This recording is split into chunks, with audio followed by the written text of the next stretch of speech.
Inicio ahora a los comentarios de un nuevo trimestre. Este trimestre estudiaremos el Evangelio de Marcos. Lección número 1 para el 6 de julio del año 2024. El título de la lección es El comienzo del Evangelio. El propósito de esta lección es presentar al autor del Evangelio de Marcos. Tú sabes que existe un solo evangelio, el evangelio del Señor Jesucristo. Pero hay 4 versiones diferentes. Mateo presenta su versión, la versión de Mateo. Marcos presenta su versión, Lucas también y Juan también. 4 versiones diferentes, pero es el mismo evangelio del Señor Jesucristo. El posible autor del Evangelio de Marcos es Marcos, llamado Juan Marcos. ¿Por qué digo posible? Porque algunos comentaristas, algunos estudiosos, creen que en realidad el verdadero autor del Evangelio de San Marcos fue Pedro, que le contó todo a Marcos, porque tú sabes que Marcos no fue discípulo del Señor Jesucristo. Marcos no estaba entre los 12. Posiblemente, muy jovencito, tal vez adolescente, estuvo entre la gran multitud que acompañaba al Señor Jesucristo por diferentes lugares. Pero no tenemos registro de que Marcos haya tenido relación personal con el Señor Jesucristo mientras él desarrollaba su ministerio en esta tierra. Entonces, vamos a la primera parte de este estudio bajo el subtítulo de El misionero fracasado. La primera vez que encontramos a Juan Marcos es por ocasión del libramiento de Pedro. Tú sabes que Pedro estaba preso y un ángel lo liberó una noche. Y entonces ya en la calle, por indicación del Espíritu Santo, Pedro se dirigió a una casa, a la casa de una mujer rica, en donde se reunían los cristianos, un grupo de cristianos de la ciudad de Jerusalén. Esa mujer, María, era la mamá de Juan Marcos. Ahora, ¿quién abrió la puerta cuando llegó Pedro, recién salido de la cárcel, tocó la puerta? ¿Quién abrió la puerta? Fue justamente Juan Marcos, que era un jovencito. Desde aquel día parece que entre Pedro y Juan Marcos se desarrolló una bonita amistad. Seguramente que pues Pedro llegó allí, contó cómo el ángel lo había librado milagrosamente de la cárcel, y yo imagino a Juan Marcos mirándolo así, absorto, siguiendo cada detalle de la historia. Y Juan Marcos se tornó un admirador de Pedro. Ahora, cuando Pedro escribe su epístola, en 1 de Pedro capítulo 5 encontramos eso, Pedro le llama a Juan Marcos mi hijo. O sea, había una bonita relación entre ellos. Y es en esos años de amistad, en esos momentos de confraternización, de amistad, de intercambio, de ideas, de diálogos, que seguramente que Pedro contó detalles de su vida al lado del Señor Jesucristo para Juan Marcos. Y eso llevó a Juan Marcos a escribir la historia. Parece que la epístola de Marcos fue escrita desde la ciudad de Roma, cuando Juan Marcos se encontraba ahí. Y Juan Marcos, como ya dije, escribió para los romanos. Mateo escribió para los judíos. Mateo presenta al Señor Jesucristo como el rey. Juan Marcos presenta al Señor Jesucristo como el siervo, pero no como el siervo de los hombres, sino como el siervo de Dios, que vino a esta tierra a cumplir un ministerio en favor del ser humano. Bueno, la siguiente vez que encontramos a Juan Marcos es en Hechos capítulo 5, versículo 13. Y voy a leer el texto para que ustedes entiendan por qué el autor de la lección coloca a Juan Marcos aquí como el misionero fracasado.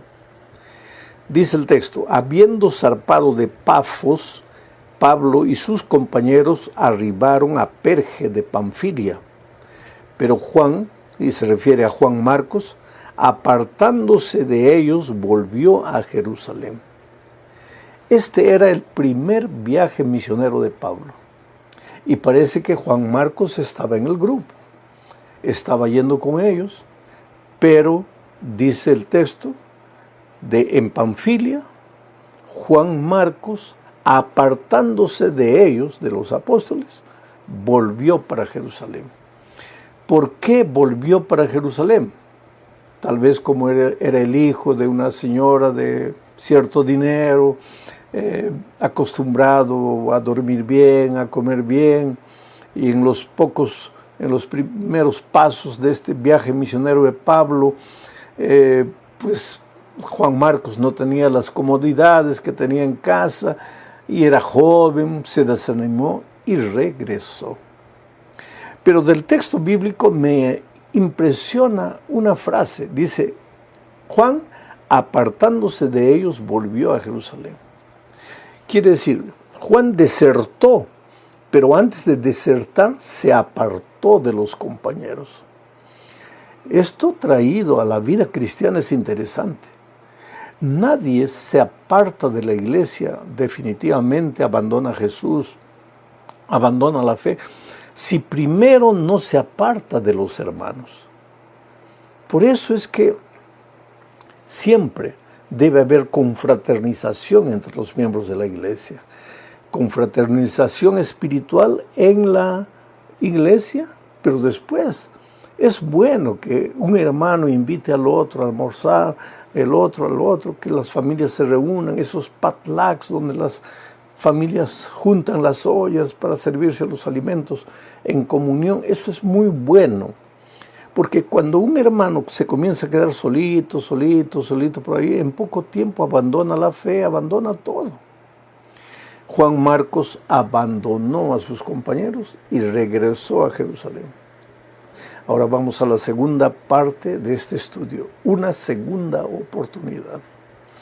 ¿Sabes que la Biblia registra un conflicto entre Bernabé y Pablo por causa de Juan Marcos? Y esto ya sucedió en el segundo viaje misionero de Pablo. Leo el texto de Hechos, capítulo 15, versículos 36 al 39. Dice así: después de algunos días, me impresiona esta frase, después de algunos días. ¿Por qué? Porque en esta vida todo pasa, querido, todo pasa.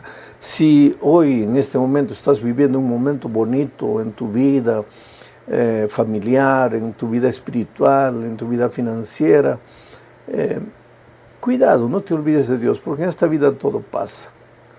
Pero si por algún motivo has fallado, has caído, has cometido errores, estás triste, estás avergonzado, tampoco te desesperes, porque en esta vida todo pasa. Sigo leyendo el texto. Después de algunos días, Pablo dijo a Bernabé: volvamos a visitar a los hermanos en todas las ciudades en que hemos anunciado la palabra del Señor, para ver cómo están. Y Bernabé quería que llevasen consigo a Juan, se refiere a Juan Marcos, el que tenía por sobrenombre Marcos. Pero a Pablo no le parecía bien llevar consigo al que se había apartado de ellos desde Panfilia y no había ido con ellos a la obra. Y hubo tal desacuerdo entre ellos que se separaron el uno del otro. Bernabé, tomando a Marcos, navegó a Chipre. Qué interesante, queridos. En el segundo viaje misionero de Pablo sucedió esto que acabamos de leer. Bernabé, que era también tío de Marcos, quería llevar a Marcos de nuevo. Pero Pablo dijo, no. La primera vez nos abandonó, se fue, regresó. Él no está preparado para la obra misionera. Pero Bernabé dijo, vamos a darle una segunda oportunidad.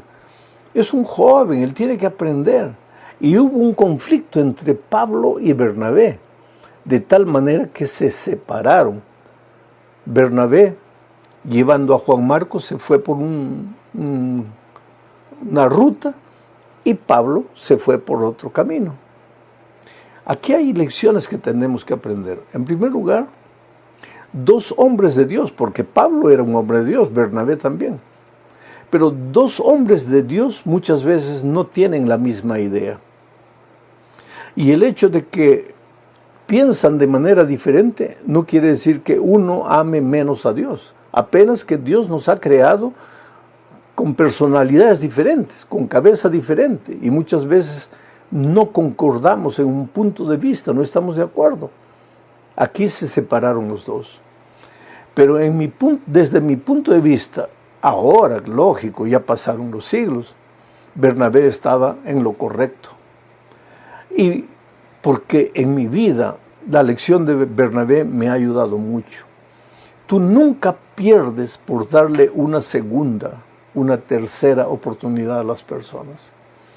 Tú no puedes ser tan perfeccionista, tan radical, tan intransigente, que porque una persona falló, ya para ti cayó en un descrédito completo y no merece una segunda oportunidad.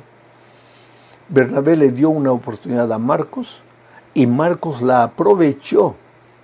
Y más tarde, Pablo se dio cuenta de eso, porque cuando ya estaba preso Pablo en Roma, escribiendo sus cartas, una de sus últimas cartas, Pablo dijo: tráeme por favor a Marcos, que me es útil para el ministerio.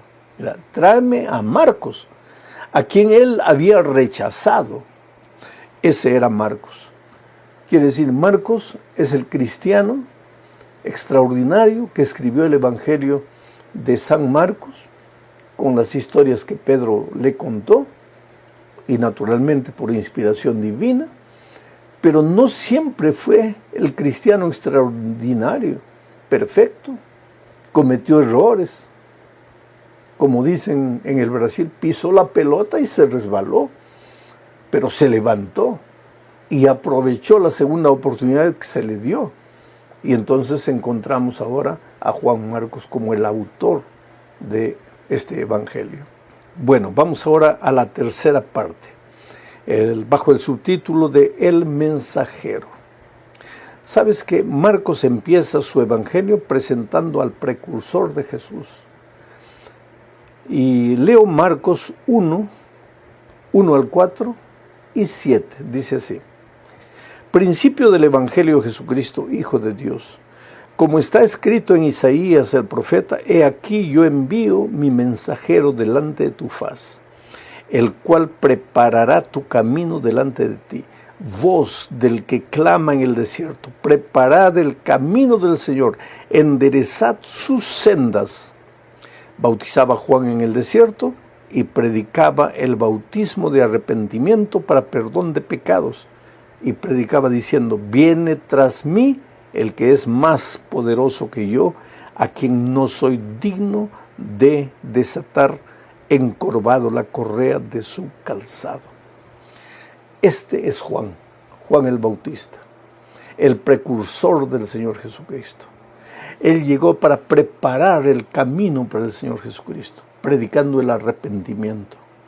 Un hombre de campo que llegaba a las ciudades y anunciaba la llegada del Mesías, del Evangelio encarnado. Juan es un hombre abnegado, ¿sabes? Cuando ya Jesús estaba iniciando su ministerio y sus discípulos, los discípulos de Juan, fueron y le dijeron: mira, él está llevando mucha gente con él. Juan, con esa nobleza de los hombres de Dios, dijo: conviene que él crezca y que yo disminuya. Y finalmente Juan murió de una manera casi anónima. Le cortaron la cabeza, lo decapitaron, pero él murió feliz porque había cumplido su misión, la misión de ser el precursor, el que venía antes de Jesucristo para preparar el terreno para Jesucristo. Una lección valiosa de Juan el Bautista es que él conocía su papel, su misión, el propósito de su vida en esta tierra. Él era el siervo, el preparador del terreno del Mesías. Él no era el Mesías, él no era la estrella, él era apenas el precursor del Señor Jesucristo. Hoy día a veces nosotros vivimos tristes porque en nuestra opinión creemos que merecemos esto o merecemos aquello, que este cargo debe ser nuestro o este cargo no, o porque nos han postergado o porque no se han acordado de nosotros, pero no tenemos conciencia de para qué Dios nos trajo al mundo. No siempre para brillar en la opinión de los hombres, sino para brillar en el concepto de Dios, cumpliendo la misión que Dios nos dejó. Vamos a la cuarta parte del estudio, hablando del bautismo del Señor Jesucristo. Juan bautizaba en el bautismo de Juan, y el Señor Jesucristo fue conducido por el Espíritu al Jordán, donde estaba Juan bautizando, y Jesucristo le pidió a su precursor que lo bautizara. Mira, leo el texto, Marcos 1, 9 al 11, dice así. Aconteció en aquellos días que Jesús vino de Nazaret de Galilea y fue bautizado por Juan en el Jordán. Interesante que Marcos dice, aconteció que en aquellos días Jesús vino de Nazaret de Galilea. No, Jesús en realidad no había venido de Nazaret de Galilea. Jesús había venido del cielo, había tomado la forma del ser humano. Él venía a morir por el ser humano. Él venía a salvar al ser humano. ¿Y cómo el Señor Jesucristo necesitaba ser bautizado? Él no necesitaba ser bautizado, porque el bautismo es para el perdón de los pecados. Él fue bautizado porque quería darnos el ejemplo. Así como el Señor Jesucristo fue bautizado en el agua, nosotros también necesitamos ser bautizados en el agua. El bautismo para nosotros es un pacto de amor con el Señor Jesucristo. Si tú dices que has aceptado a Jesucristo como tu Salvador, debes entrar al tanque del bautismo para ser bautizado. Sigo leyendo el texto. Aconteció en aquellos días que Jesús vino de Nazaret de Galilea y fue bautizado por Juan en el Jordán.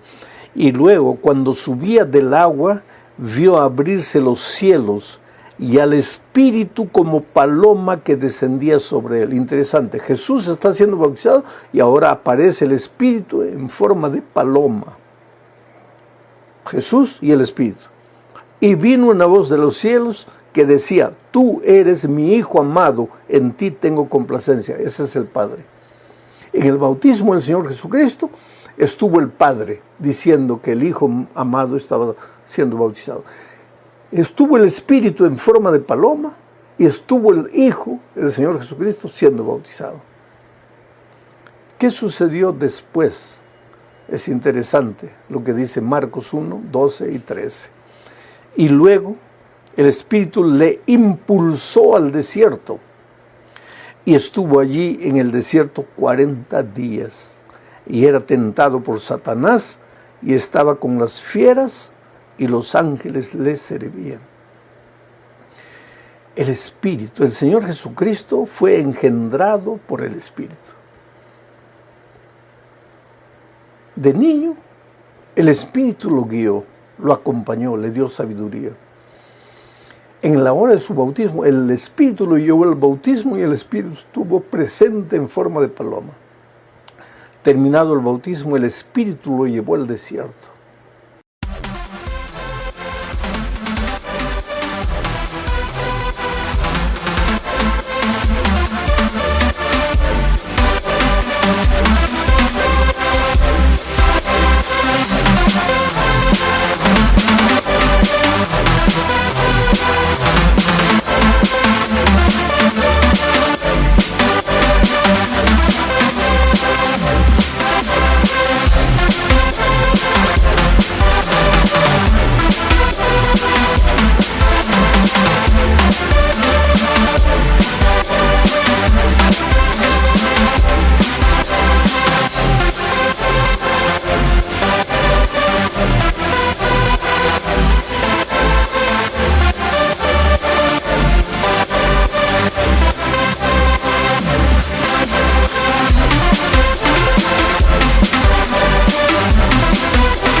Ahora es interesante que el Espíritu lo lleva al desierto para encontrarse con fieras, con el propio Satanás, pero en medio de las dificultades los ángeles le servían.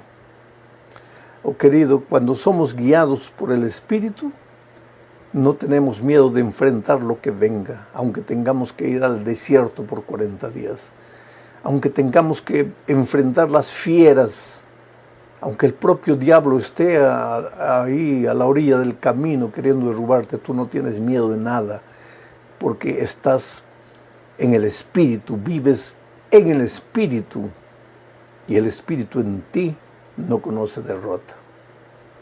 Terminamos el estudio de esta semana bajo el subtítulo de El Evangelio según Jesús. Leo Marcos 1, 14 y 15. Dice así: Después que Juan fue encarcelado, Jesús vino a Galilea predicando el Evangelio del reino de Dios, diciendo: el tiempo se ha cumplido y el reino de Dios se ha acercado. Arrepentíos y creed en el Evangelio. ¿Por qué Marcos dice que el Señor Jesús declaró que el tiempo se había cumplido? ¿A qué tiempo se refería? Se refería a la profecía de las 70 semanas. El tiempo estaba llegando al fin. El tiempo de Israel. Jesucristo había venido, había sido bautizado. Las profecías eran claras. Yo no te voy a explicar la profecía de las 70 semanas, pero el pueblo de Israel conocía bien las profecías y debería saber que el Señor Jesucristo había llegado. El Mesías estaba entre ellos. El Señor Jesucristo vino predicando el reino de Dios, con el mismo evangelio, con el mismo mensaje de Juan el Bautista: arrepentíos y creed en el Evangelio. Pero creed en el Evangelio, no en el Evangelio de palabras, sino en el Evangelio Jesucristo.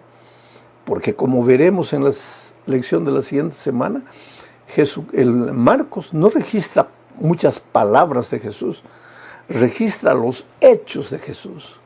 Porque Jesús vino a esta tierra no solamente para presentar una teoría, sino para mostrar en su vida que el Evangelio estaba entre ellos, que el reino de Dios se había acercado. Jesucristo vino a formar un reino espiritual, no solamente una estructura física, no una organización, sino un reino espiritual. Ese reino espiritual de Dios, mientras estemos en esta tierra,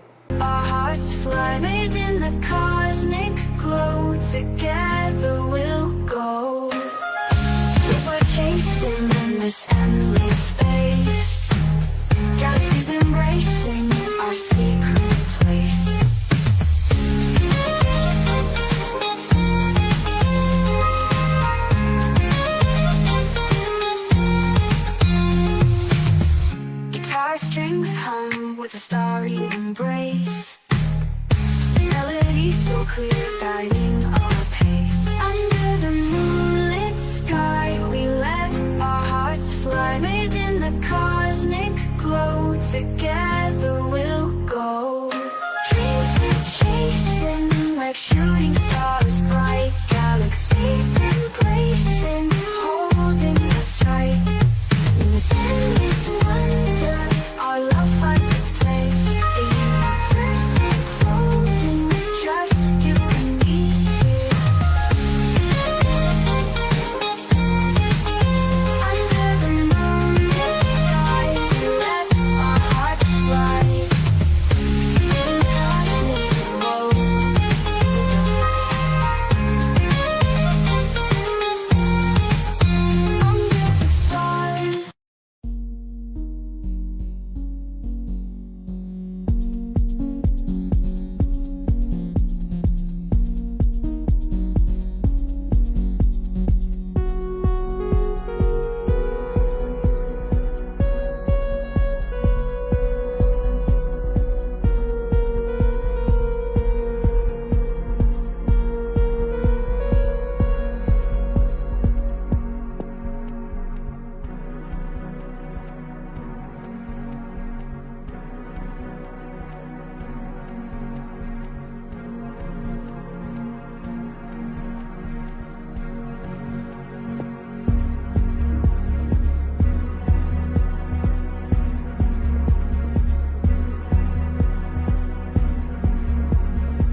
Classic cross or Clover, styles untold. In this indie rock world, we won't grow old.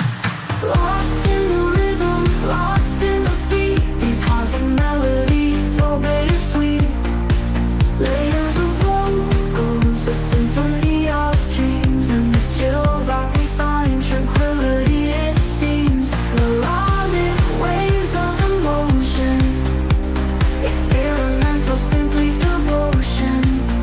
Classic cross or Clover, styles untold. In this indie rock world, we won't grow old. As the music fades into the night, we'll hold on to this feeling tight. A blend of genres, a fusion so pure. In this chill style we'll endure.